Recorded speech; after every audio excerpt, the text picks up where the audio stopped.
De volta com o Educador em Entrevista, recebo aqui o professor Francisco Maurício Araújo dos Santos. Gratidão pela presença conosco. Boa Prazer, tarde. tudo meu, boa tarde.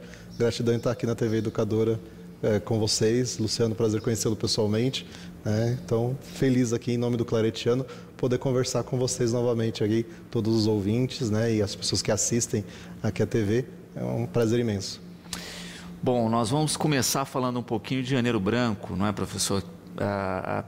Sempre essa classificação aí dos meses com as cores, né, entrou numa temática nos últimos anos no país, como fonte também de informação para que as pessoas se atentem mais para algumas questões específicas de saúde.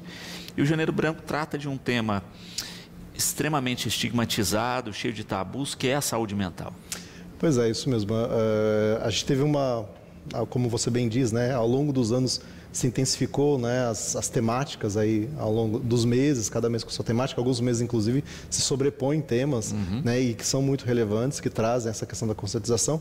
Esse mês de janeiro, particularmente, se fala sobre saúde mental e é de fato, um assunto ainda muito estigmatizado no nosso país. Acho que a gente ainda caminhou muito, em muitos aspectos, mas a gente ainda precisa olhar para a saúde mental como parte integrante da nossa vida. A gente cuida muito da saúde física, Então a gente está preocupado se a gente está com diabetes, se está com colesterol, se está com hipertensão, enfim, a gente tem uma grande preocupação. Isso, é claro, tem desafios ainda nessa questão da saúde, mas já está no cotidiano, já está na nossa mente, Agora, a saúde mental é algo que não está tão presente no nosso dia a dia. É algo que a gente ainda precisa evoluir. Acho que já caminhamos muito, ao longo dos meus anos depois de formado. Eu vi o quanto a gente pôde evoluir nessa temática, tanto que estamos hoje aqui conversando sobre o assunto também. E temos no Brasil, desde o ano passado, uma lei que fala, que institui o janeiro como esse momento para discutir sobre a saúde mental, sobre a prevenção, sobre os cuidados ligados à saúde mental. Mas, de fato, ainda é um tema muito estigmatizado. E justamente por isso, tanto na questão prática de buscar auxílio, a gente ainda tem discursos, de não, é frescura, é falta de fé, é falta de ocupação, é falta de trabalho, diferente das outras enfermidades, que a primeira ação é não, vamos buscar um médico. Acho que sobretudo o que é desconhecido, assim, o que é desconhecido a gente tenta buscar alguma alternativa e, de preferência, uma alternativa muito rápida e às vezes até muito simplistas em alguns casos. A gente entende que uma pessoa que ela é diabética, ela não pode às vezes comer doce, então hoje é muito mais fácil você oferecer alimentos que atendam a uma pessoa com diabetes e não é um grande problema. Hoje evoluiu-se muito na questão nutricional também nesse sentido. Agora, você falar que você é ansioso, você falar que você é deprimido, que você tem algum transtorno de personalidade, ainda é rotulado. O nosso país, infelizmente, passou por uma história em que as pessoas com sofrimento psíquico, ou com doenças mentais, como alguns chamavam, são colocados à parte. Então, a gente brinca, assim, no mercado, num salão de cabeleireiro, é muito fácil eu falar assim, nossa, eu fui no médico, o médico disse que eu estou com colesterol alto, e tem mas ninguém, às vezes, num salão de cabeleireiro, ou às vezes numa fila de mercado, hoje já não tem mais fila de banco, antigamente tinha, você falava assim, olha, eu estou deprimido, ou estou sofrendo com uma ansiedade significativa. Às vezes as pessoas tendem a minimizar isso. Não, mas a ansiedade todo mundo tem, a depressão todo mundo tem, isso passa. E não é assim, não passa. É claro que a gente tem muitos profissionais que atuam indiretamente com a saúde mental, com apoio espiritual, por exemplo. Tem várias pessoas aí, padres, pastores, anciãos, enfim, líderes religiosos que ajudam indiretamente o cuidado com a saúde mental. E a religião é um aspecto, a fé é um aspecto importante para a saúde mental. A psicologia positiva trabalha a transcendência como algo importante para o ser humano, mas a gente precisa pensar o seguinte, precisamos de profissionais que cuidem de saúde mental. Um dado da Organização Mundial da Saúde é interessante, que é claro, você vai uma variação aí olhando o mundo, que hoje é um psiquiatra para 200 mil pessoas. Então, assim, o índice de necessidade, a demanda, ela é muito grande. Isso estou falando da psiquiatria, sem falar da psicologia e das outras áreas de saúde mental também. Além do investimento, que ainda é baixo. O investimento anual em países desenvolvidos e que investem em saúde mental está na casa de $2 por pessoa anual. países que desenvolvem, né, ou que investem menos, ou que são subdesenvolvidos, é 25 centavos por dólar anual. Né? Então, a gente ainda tem muito, né, o que fazer em relação à saúde mental da população. Sem dúvida. E é uma área que a gente raramente vê, né, se falar em ações preventivas. Né? Em todas as áreas da saúde, a gente vê um crescimento aí de ações preventivas. Na saúde mental, se ouvir falar de prevenção, é raríssimo. É raro. E a lei, inclusive, ela prevê isso, né? E é que os profissionais também vêm trabalhando isso.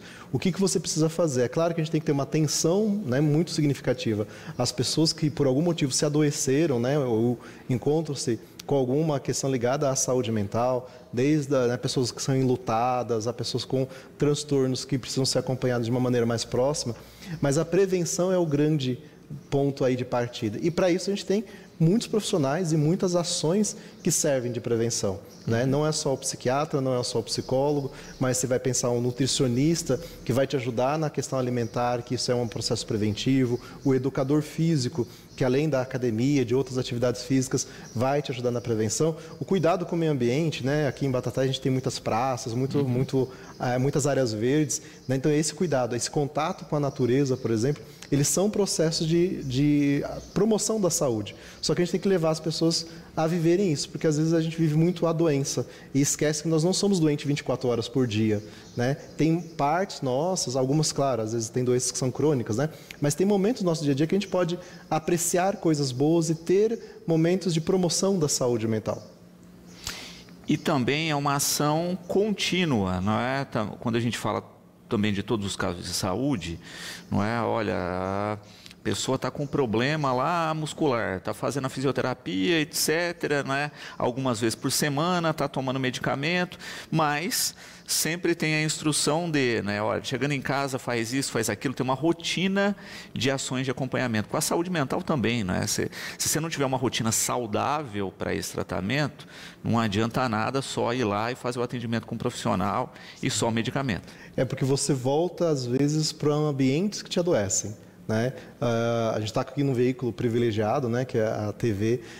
A gente também tem que tomar cuidado até com o que a gente vê na TV, né? Porque assim, quando a gente fala de doença mental, não é só o fato, né, de eu ter passado por uma situação que me leva a uma depressão, mas dependendo do que eu consumo, seja pela TV, seja por as diferentes redes sociais, as mídias sociais, dependendo daquilo que eu ouço, daquilo que eu assisto, isso acaba afetando a minha saúde mental. Se eu fico, né, ouvindo, por exemplo, eles têm dados estatísticos que mostram programas fatalistas que valorizam a violência, meu olhar passa a entender e enxergar tudo como algo violento, algo que vai acontecer comigo. Então eu começo a ficar ansioso, preocupado, e eu não vejo que, assim, é claro, a gente tem que tomar as precauções, né? Existem aí as situações de violência, mas o mundo ele não é só violento, né? O mundo também tem pessoas boas que fazem coisas bacanas.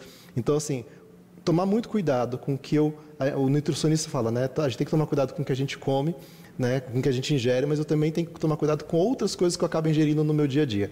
E a cabeça, né, a mente, é um momento, é um outro órgão que a gente acaba ingerindo, né, acaba consumindo muitas coisas. E às vezes a gente não percebe, porque a rede social é muito rápida. E ali a gente absorve muitos conteúdos e às vezes não para pensar se aquele conteúdo que está absorvendo está me fazendo bem do ponto de vista da saúde mental. Então, de repente, eu estou adoecendo, né, e eu não estou percebendo, por coisas até talvez simples. E às vezes eu tenho, claro, um ambiente, né, que ele adoece, né, às vezes da família, na casa, grupos de amigos. Existem vários ambientes que não são promotores de trabalho, que não são promotores de saúde. Então hoje, né, Janeiro Branco fala um pouco isso, a promoção da saúde mental, mas é algo para a vida, né? É cada vez mais você olhar os ambientes que eu participo, que eu vivo, que eu compartilho, são promotores de saúde mental ou, como a gente fala, são detratores da saúde mental. E aí nesse processo eu também posso, né, às vezes assim, eu tenho uma situação talvez familiar que não promova a minha saúde mental, mas às vezes eu preciso buscar ajuda, né, seja de profissionais da saúde mental diretos ou indiretos, de como eu lido com aquela situação para poder sobreviver àquele momento, né, e aí sim não adoecer. E com participação dos espectadores. Ana Clara, com uma questão interessante também, e que a gente fala pouco, que é a questão química, né, nos processos da saúde mental. Hoje a gente vê uma questão muito mais ligada, né, em função das dependências, etc. Mas ela coloca outra coisa que se fala pouco, que é o consumo de medicamentos com efeitos colaterais na saúde mental e que a gente fala pouquíssimo, né? A gente fala do efeito colateral, né, que desencadeou outros quadros de saúde, mas se fala pouco de quadro de saúde mental desencadeado por medicamentos. É isso aí, Ana, acho que é uma muito pertinente e é sempre por isso que a gente fala, é sempre importante ter o acompanhamento, né, de um profissional da área da saúde, aí no caso médico ou médico psiquiatra, para verificar, porque as pessoas, hoje é muito comum as pessoas terem problemas com sono, né? Então não dormem e aí precisam tomar remédios para dormir. Isso não é um problema. Alguns medicamentos eles podem ser usados de uma maneira um pouco mais prolongada, outros devem ser usados de uma maneira mais curta, né? Você não pode ficar muito tempo ali usando aquele medicamento.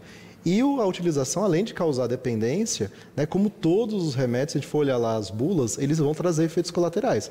E aí, se você tomar, né, remédio por muito tempo, com certeza você vai ter efeitos colaterais, não só físicos, como mentais também, né? E para isso, é claro, a gente sempre fala, a ajuda de um profissional da área da saúde para ter um bom diagnóstico, porque às vezes também o diagnóstico ele é mal feito, né? E aí a pessoa acaba tomando uma medicação que não vai ajudar e vai trazer outros efeitos e outros problemas, né? Como a Ana também colocou aí na participação dela. Então fica muito atento e também aquela coisa, às vezes o médico até fez, né? O profissional fez um bom diagnóstico, prescreveu um medicamento, mas a pessoa também tem que observar como que aquilo reage no corpo dela, porque às vezes para ela aquele medicamento não faz bem e ela precisa voltar para o profissional da área de saúde e falar, olha, percebi que não está fazendo bem, para que o médico ou faça a calibração, como a gente fala, né, da dosagem, ou mesmo troque por outro medicamento que faça sentido para aquela pessoa.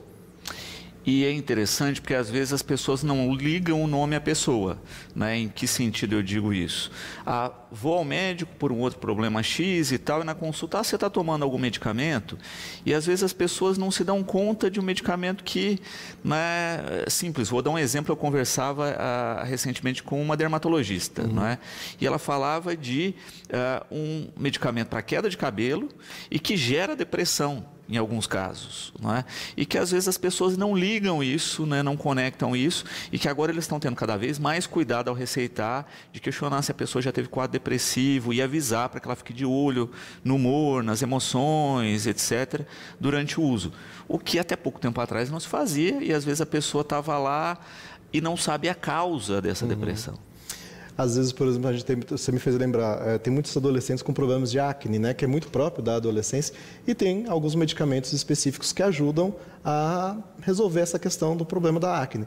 Porém, esses medicamentos você tem que acompanhar, por exemplo, o fígado da pessoa, né? Fazer exames periódicos para ver, porque assim, como ele é um medicamento muito forte, ele acaba, né, todos os medicamentos, para falar a verdade, né, ele acaba metabolizando no fígado e em outros órgãos do corpo, mas o fígado tem um papel fundamental aí na metabolização de alguns medicamentos, né, na filtragem, porque vai para a corrente sanguínea. Então, esse medicamento, por exemplo, para cuidar de acne, ele acaba impactando um aspecto físico. Então, tem muita gente que toma e não faz o acompanhamento com o filho adolescente para verificar como é que está o fígado. E não só adolescente, mas adultos também que tomam, e às vezes pode chegar a problemas sérios de saúde. E a gente também tem que levar em consideração um aspecto que acho que é importante, né? A gente desassocia muito a saúde física da saúde mental. A gente tem que pensar o seguinte, né?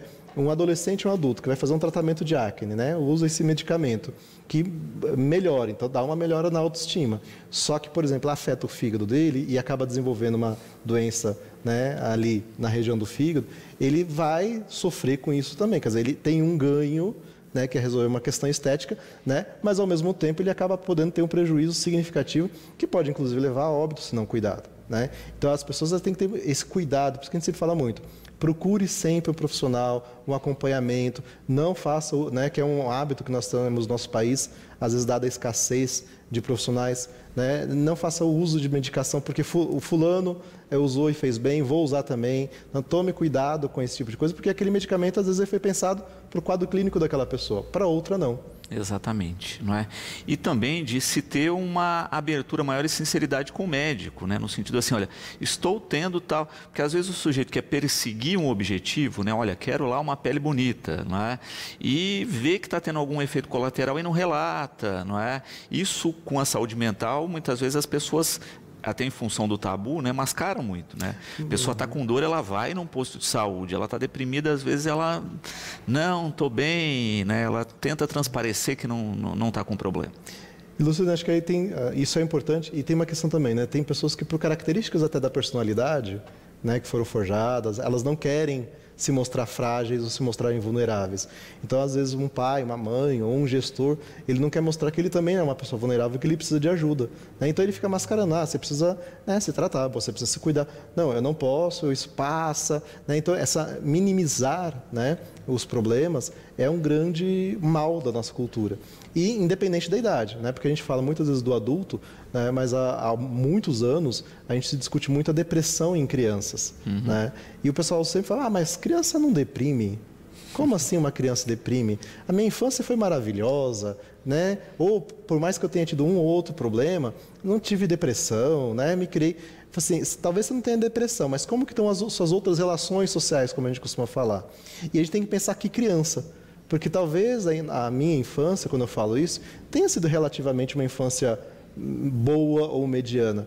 Agora, quando a gente pega crianças, por exemplo, em situação de extrema pobreza, em situações de violência, né, como a gente tem países hoje que estão em guerra, quer dizer, como que essa criança ela não tem a saúde mental dela fragilizada? Uma criança em situação de bullying, né?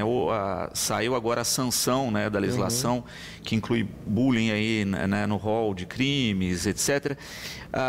E a gente acaba observando isso, né? Eu vejo muito nas redes sociais uma postagem X, né, que fala assim, essa geração é muito mimimi, não é? Na minha época tinha o fulano, o ciclano, aí começa a listar uma série de apelidos, né? E ninguém se incomodava, né? Aí sempre que eu vejo essa postagem, uma pessoa replicando a postagem, eu falo, quem era você no rol de apelidos? Não é? Porque se você não está nesse rol, você era quem praticava o bullying. Né? Você está muito tranquilo para você, porque você não estava na lista. Não é? E é muito recorrente isso. Não é? A gente tem uma normalização da violência. Né? Então, assim, são atos violentos, né, contra as pessoas, contra, né, quem teve apelidos na escola que não foram agradáveis, né, sabe que é um ato violento. Agora, é claro, existem diferenças, né, níveis de violência. Talvez para algumas pessoas, de fato, aquilo não fez tanta diferença. Mas se para mim não fez a diferença, eu não posso acreditar que para o outro também seja igual. Então, colocar todo mundo no mesmo patamar, né, e acreditar que, olha, né, se para mim não fez, para você também não vai fazer mal, né, isso é um erro grave.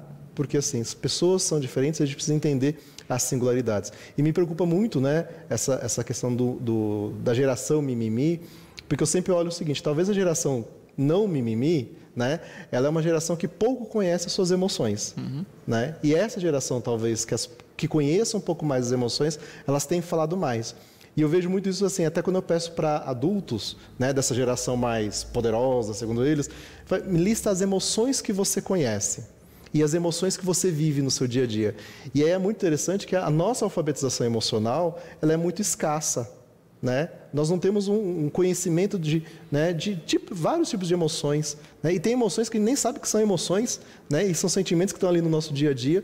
Né? E essa geração, até porque alguns projetos das escolas, tanto particulares como públicas, têm valorizado cada vez mais em termos de projetos de vida, educação socioemocional. E hoje as crianças elas conhecem muito mais, né? Ou a gente espera que elas cada vez mais conheçam melhor as suas emoções. E elas confrontam talvez alguns adultos e falam o seguinte, não gostei, estou com raiva, né? Isso me enoja. Né? Nós, às vezes, temos as mesmas coisas, só que a gente aprendeu a mascarar e, às vezes, aparece isso na forma de doença psicossomática. Uma gastrite, uma dermatite, uma série, as nossas ites da vida, porque a gente não conhece os nossos sentimentos. Então, eu espero que essa geração, que tem essa oportunidade de se alfabetizar, né, em relação aos seus sentimentos, possa ajudar as gerações anteriores a também conhecer mais e melhor os seus sentimentos. Cristina, coloca a respeito, né, do que nós falávamos no início, dessa evolução do debate da saúde mental. A gente debateu por muito tempo a luta antimanicomial, não é? Porque era isso, né? Quem tinha um problema de saúde mental eram excluídos da sociedade, mas a gente ainda está nesse embate, né, de o que fazer com os quadros um pouquinho mais agravados, e é o que ela questiona, né? Como lidar, né? E ao mesmo tempo como ter a saúde mental na rotina e na convivência social. A Cristina, né? Isso. Excelente pergunta também da Cristina. Eu quero até duas indicações, né? Tem um filme que é a Nise da Silveira, fantástico, que vai falar sobre a questão da loucura, uma psiquiatra, a primeira psiquiatra brasileira, recomendo, que vai mostrar um pouco esse resgate da dignidade do ser humano por meio da arte e de uma série de outras intervenções. E tem um livro que eu esqueci o nome da autora, é uma jornalista, se não me falha a memória, é o Holocausto Brasileiro, que vai falar do manicômio judiciário, de um hospital psiquiátrico que existia na região, em Minas, numa cidade de Minas, né, e todas as situações ali que permeavam. Então, essa nossa história é uma história muito complexa nessa questão do cuidado, né, e da ideia de que assim, eu preciso jogar a pessoa em algum lugar. Daniela Arbex. Isso, Daniela. Excelente livro, diga-se de passagem. Eu brinco assim, tem que ter uma certa coragem para ler, porque ela desce no detalhe, né, da vida, né, e o que foi feito com as pessoas, né, então ela entrevista as pessoas e ele vai mostrar muito essa coisa do estigma, do rótulo, da exclusão e da forma como infelizmente eram tratadas pessoas que tinham sofrimento psíquico. E que se a gente não tomar cuidado, tem um movimento que quer que se retorne coisas Sim. parecidas, né? E aí vem, sobretudo, psicologia, medicina, serviço social, vem várias áreas nessa luta antimanicomial. Porque a gente entendeu-se ao longo da história que esses espaços que, por algum motivo, foram criados, e talvez na história teve algum movimento que fazia na época né, sentido, se deteriorou e tirou toda a dignidade do ser humano. Né? Então foi revisto essa questão do manicômio, dos espaços de cuidado. Agora, é claro, viver em sociedade, a gente precisa de ter estruturas de apoio. Né? Então, o poder público, o SUS, tem que trabalhar com apoio não só para a pessoa que está em sofrimento psíquico, mas também com toda a família, porque dependendo do quadro do sofrimento psíquico da pessoa, não só a pessoa sofre, mas toda a família que está com ela sofre também. Então, o apoio vindo do poder público, né, e também de muitas instituições não governamentais, ela acaba sendo fundamental, porque dependendo do quadro, não é algo que você pode falar assim, não, deixa aqui comigo que eu dou conta. Né? Assim como muitas doenças crônicas, né, que a gente tem no dia a dia, a gente sabe que precisa de apoio. Né? Pessoas que têm aí que fazer hemodiálise, pessoas que têm tratamentos de cânceres, dependendo de como que está a situação, você tem uma série de cuidados e de rede de apoio. Para a saúde mental é a mesma coisa, você precisa ter uma rede de apoio, além do SUS, né, da sociedade como todo se organizar, para apoiar tanto a pessoa que sofre, como para a família. Dependendo da situação, não é um dia a dia que dá para fazer sozinho. Né? Você precisa compartilhar. Até grupos de familiares também, né? De se unirem para poder trocar experiências e estratégias de cuidado. Uhum. E também a gente tem um outro fator interessante aí, e que o Adalberto coloca, que é um fator, muitas vezes, né, também genético no quadro da saúde mental, não é? De se ter uma reprodução aí de casos e dentro das próprias famílias de não saber, né, e retroalimentar isso, né? E quando a gente fala também em fatores ambientais, e sempre a gente entra nessa pauta aqui, né, quando se fala de saúde, é que, olha, tá, você tem fatores biológicos no caso, né, mas você também tem os fatores ambientais. E quando a gente fala de família, às vezes a família reproduz o fator ambiental também, né, e isso entra numa rotina.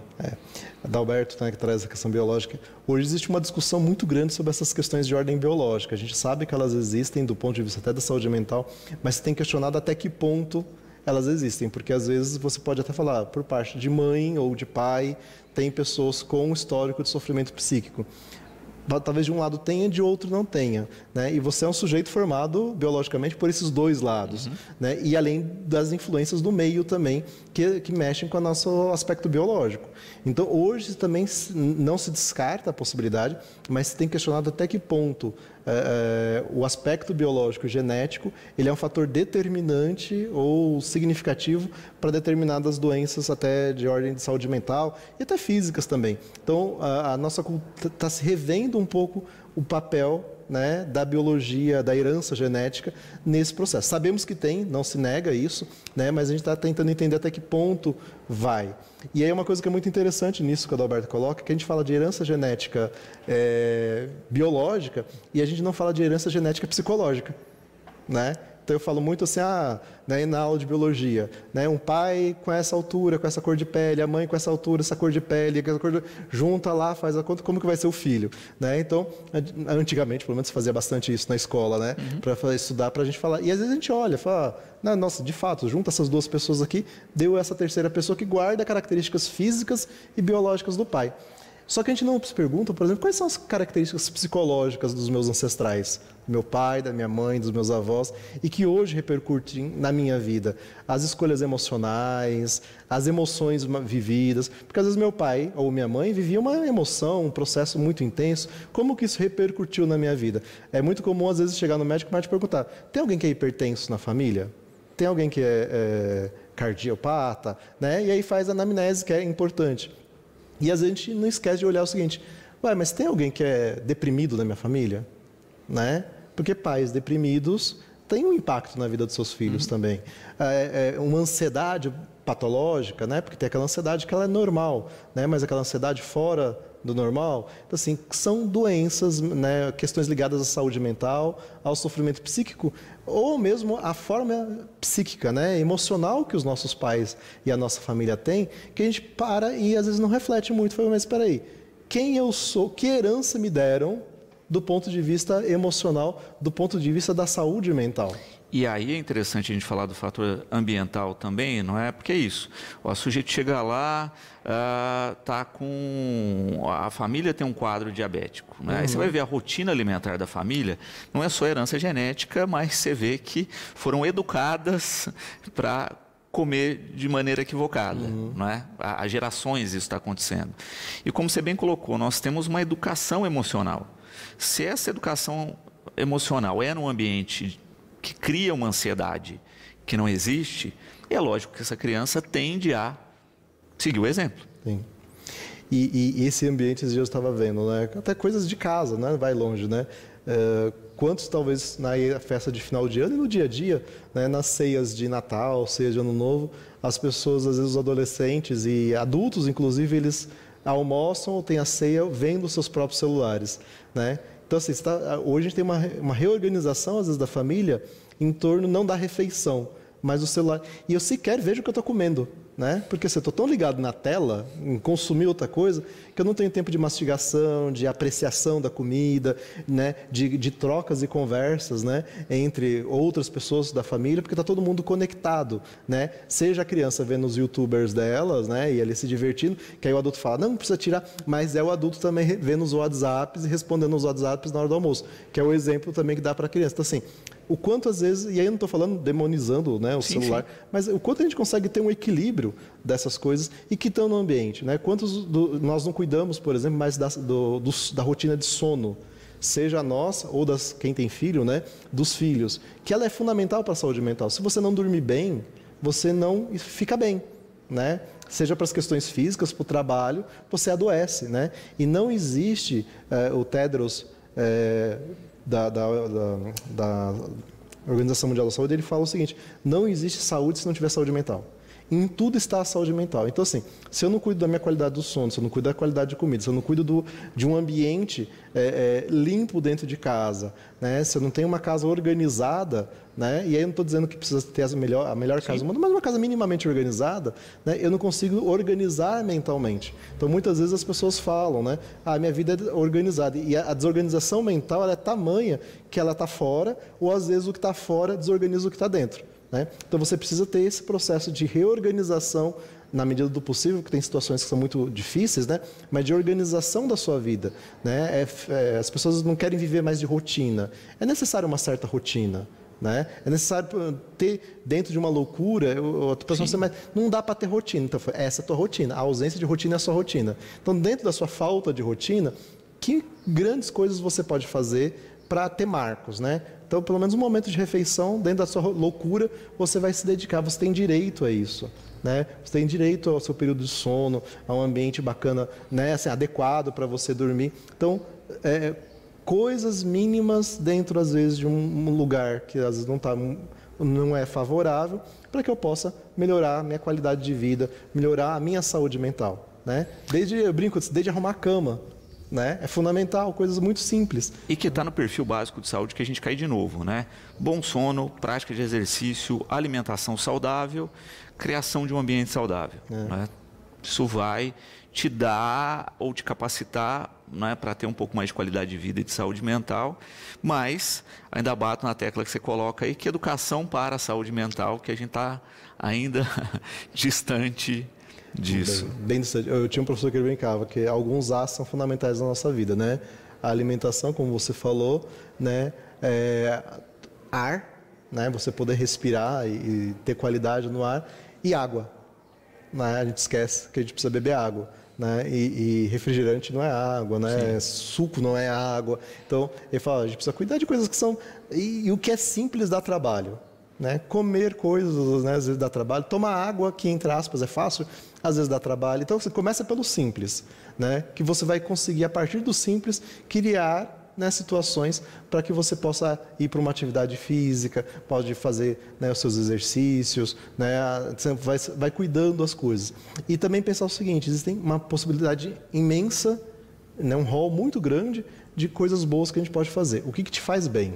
Né? E se te faz bem, o que você está fazendo? Mas o que te efetivamente faz bem? Porque às vezes a pessoa fala, não, isso faz bem, mas às vezes não está legal. Né? Ele é prazeroso, mas não é saudável. E eu queria tocar, né? A gente antecipou no último bloco, notas do Enem, né? Saem amanhã. A gente sabe o peso nos estudantes, né, desse período, justamente porque você tem uma pressão que acaba afetando também, né, o lado emocional aí de que rumo eu dou para a minha vida agora, para onde eu vou, que curso eu faço, né? Isso é um fato. Isso é um fato e, como você bem disse, isso impacta na saúde mental, né, de todo mundo, né, e não só do estudante, mas da família do estudante, que cria uma expectativa também para que aconteça.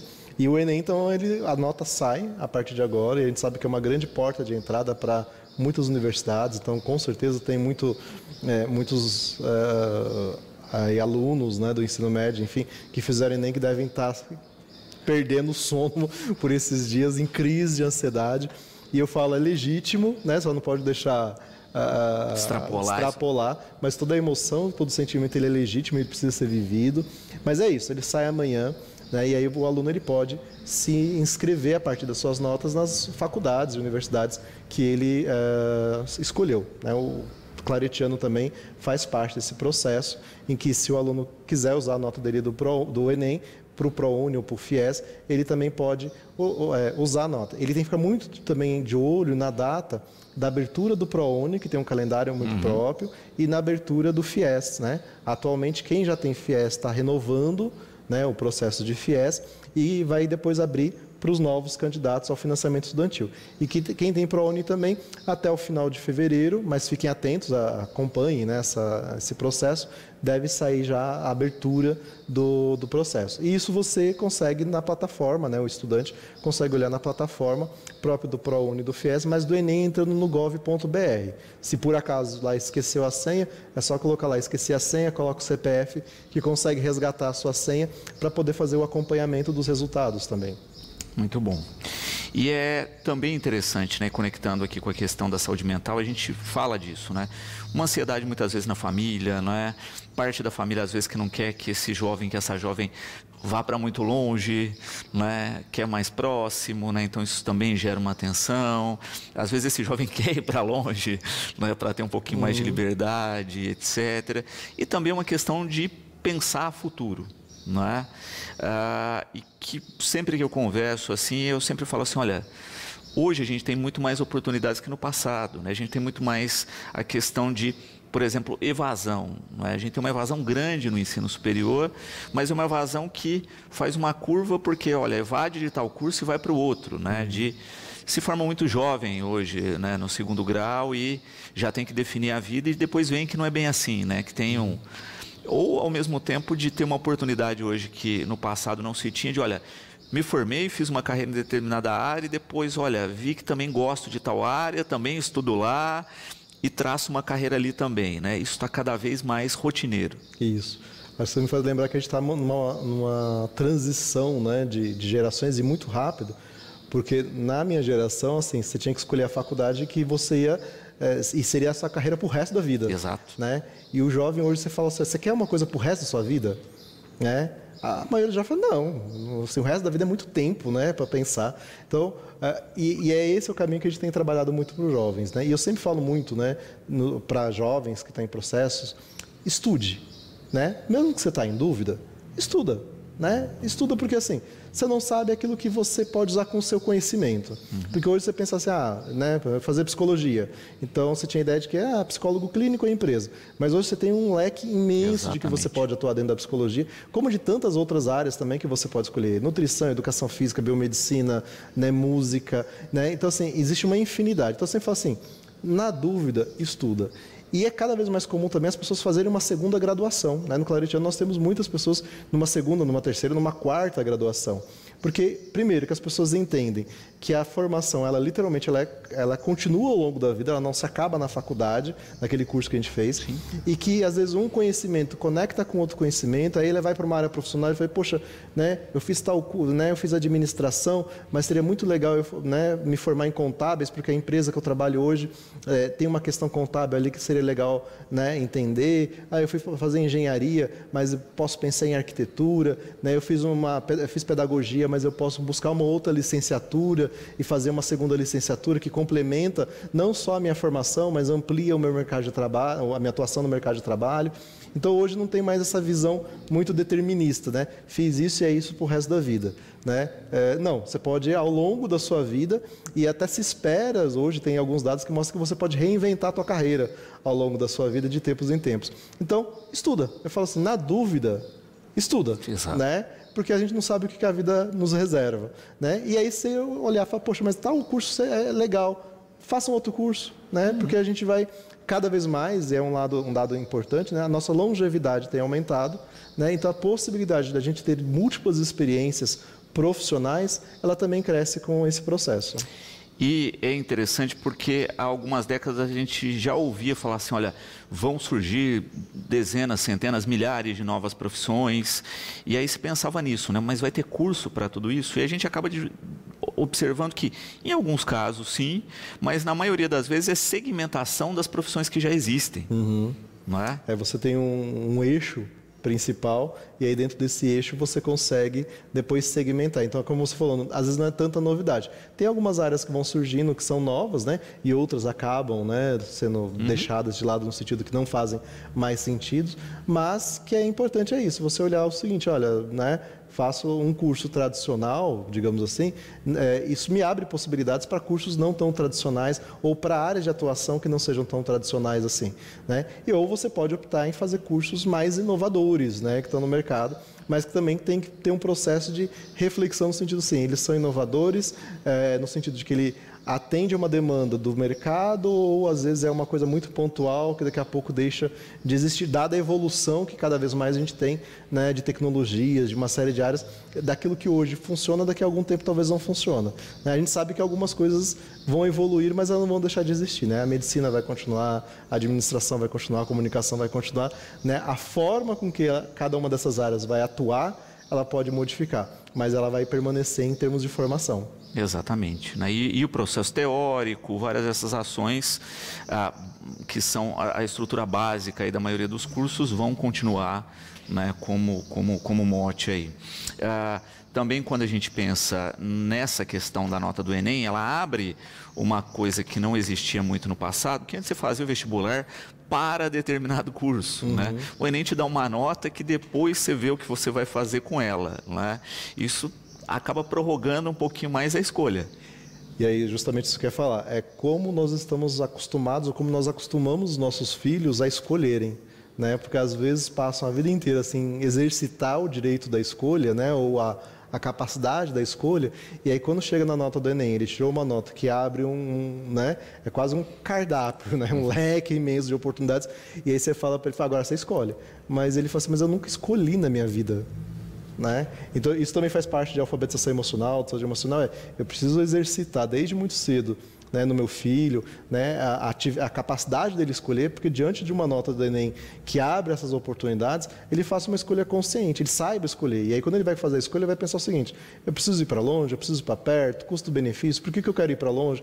Ele consegue ter, né, ele consegue verbalizar, ele consegue não ter uma escolha emocional impulsiva. Ele consegue também usar a razão, né, para fazer as escolhas dele, né? E claro, levando em consideração suas emoções, seus projetos, né, e tudo mais. Mas ele também consegue ter o uso, né, equilibrar de uma maneira positiva essas duas coisas, né? Emoção e razão na sua escolha profissional. Mas para isso eu tenho que exercitar a minha competência de escolha. Exato, não é? Porque senão a impulsividade é uma coisa que justifica muito da evasão, que justifica muito das escolhas equivocadas que a gente acaba fazendo. E é muito comum, às vezes, né, a gente fala com jovens, você fala assim, legal, você quer esse curso, mas você já olhou a matriz curricular do curso? Você já viu que você vai, né, estudar? Ah, não. Foi mais assim, vai que tem alguma coisa lá que você não gosta, que não é a tua cara. Então, olha a matriz curricular, né? Tenta identificar ali, olha, faz sentido, olha, não faz sentido. Né? Procura, por curiosidade, a matriz curricular de uma outra opção. Né? É aquela coisa, paquera, né, flerta com os diferentes cursos, né, olhando as matrizes, olhando a atuação profissional, para verificar se aquilo faz sentido para você. Né? Hoje, né, no Claretiano, nós temos mais de 40 cursos, né, na modalidade entre presencial e digital. Então, hoje tem essa possibilidade de você olhar e falar, poxa, eu não tinha pensado nisso, né, não tinha olhado para esse curso. Nossa, eu tenho um curso de produção digital, acho que é bacana, olha que bacana, não tinha olhado para isso aqui. Olha, um curso de ciências contábeis, né? Desde que me fazer contábeis. Mas olha que coisa interessante, né? A área de atuação profissional, o que eu vou estudar, faz sentido, às vezes faz sentido para o negócio que ele quer como empreendedor, para o negócio da família, enfim. Né? São elementos que a gente traz à escolha. E lembrando que a gente tem um diferencial que a gente está próximo da estrutura, não é? Uma estrutura que está aberta, que faz feiras, que recebe as pessoas interessadas em conhecer a estrutura, que tem professores e coordenadores abertos a conversar também. Eu estou com dúvida. Vá lá, agende um horário, entenda como funciona. Isso, tem toda uma equipe, né? Além da equipe docente, a equipe administrativa que está preparada para acolher os alunos, né? Para tirar suas dúvidas, não só alunos, mas futuros alunos também, pais, né? Pai, eu quero ajudar meu filho também que está com dificuldade. Vai lá no Claretiano, né? Tem toda uma equipe preparada, né? E disponível, disposta a ajudar e a mostrar, olha, os diferentes cursos, caminhos, o campus, as nossas áreas de atuação, os nossos laboratórios, os projetos que nós temos em parceria com a rede municipal, né, e onde os alunos podem também fazer os seus estágios. Né? Então, assim, é interessante olhar como vai ser o dia a dia, e não só o dia a dia, mas poder também conhecer o nosso campus, que está sempre de portas abertas, seja em projetos que a gente faz, às vezes pontualmente em relação aos cursos, seja no dia a dia, olha, eu quero ir lá conhecer, né, quero visitar, né, o campus, olhar o museu, olhar a biblioteca, olhar os laboratórios, conhecer a equipe docente. Né, o Claretiano sempre esteve de portas abertas, né, para receber toda a população, né, e interessados, não só os nossos alunos, não precisa fazer vestibular para entrar no Claretiano, né, todos são convidados a participar e entrar no Claretiano. Muito bom. Professor, eu quero agradecer imensamente a presença aqui conosco, deixar o programa sempre à disposição, esperar realmente, não é que do ponto de vista aí do Janeiro Branco, a gente tenha cada vez mais uma rotina de saúde mental, não é que a gente continue debatendo a questão sem os tabus, não é, tão pesados que foram construídos no passado, e que de fato a gente tenha, né, cada vez menos quadros, né, agravados aí de saúde mental, que ela entre de fato na rotina das pessoas, na conversa, né, como a gente conversa de outras enfermidades, e ajude de fato a combater o problema.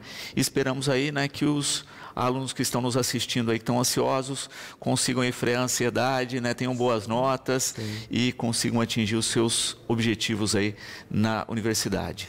Fica sempre o convite. Sim, e para os alunos que estão nesse processo, né, esperando amanhã o resultado, nós temos lá no Claretiano o setor social, que pode, né, estar à disposição para atender os alunos. Vou deixar o telefone, por favor. É o 3660-1777. O ramal é o 1855, né, então pode falar direto com o setor social, pode ligar, mas se quiser ir lá ao Claretiano, né, falar, eu quero falar no setor social, eles também vão tirar todas as dúvidas sobre a utilização da nota do Enem, ProUni, FIES, para poder ajudá-lo aí a segurar um pouco a ansiedade e administrar esse processo também. E para quem quiser também estudar conosco, também fica sempre o convite, né? Nós temos as parcerias com as empresas, com desconto com a empresa, pode buscar a Fabiana, que também atua conosco, mas nesse momento em particular aí, os que aguardam a nota do Enem, qualquer dúvida, pode procurar o setor social, seja por telefone, seja presencialmente, que serão muito bem-vindos, né? E com certeza será um prazer poder orientar a todos que nos procurar. Muito bom.